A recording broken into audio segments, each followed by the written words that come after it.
कति ठुलो ताल छ। ताल विशाल छ ल हेर्नुहोस् त यहाँ कति धेरै छ।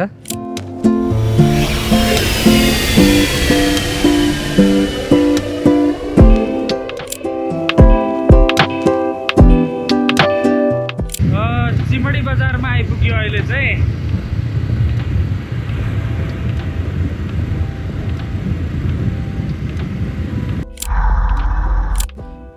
यहाँनिर हेर्नुहोस् यो मान्छेहरू बस्नका लागि भनेर तयार गरिएका यस्ता फल्चा फलैचाहरू।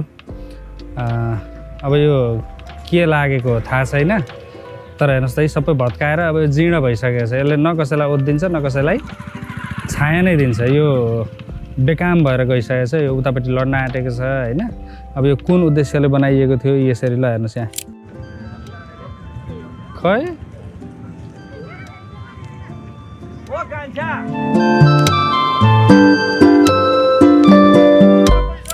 दाजु झन्डा पुरानो भएछ। झन्डा नयाँ हाल्नु ल।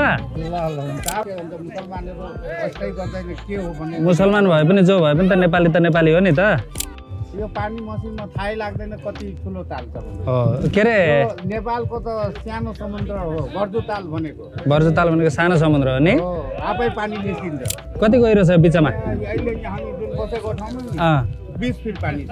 20 फिट पानी छ। ओहो त्यो बाँसले पनि यहाँ ए ओ पख्नु नि एकछिन एकछिनमा के गर्छ हौ हेक्टेरिका मान्छेको कहाँ पुग्ने हो भाइ? यहीँ पुग्ने हो नि। मान्छे लडाउँछ यार। टिकट काट्ने मान्छेको प्यासेन्जरको चिनिन।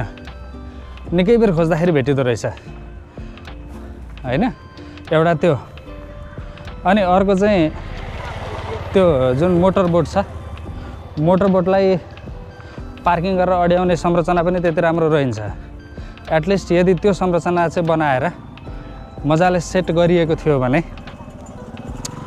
देखि त्यहाँ एकचोटि त त्यहाँ डुङ्गाबाट ओर्लिन खोज्दाखेरि झन्डै लडेन। अनि डुङ्गाको हाइट चाहिँ एकदमै धेरै अग्लो भएकोले गर्दाखेरि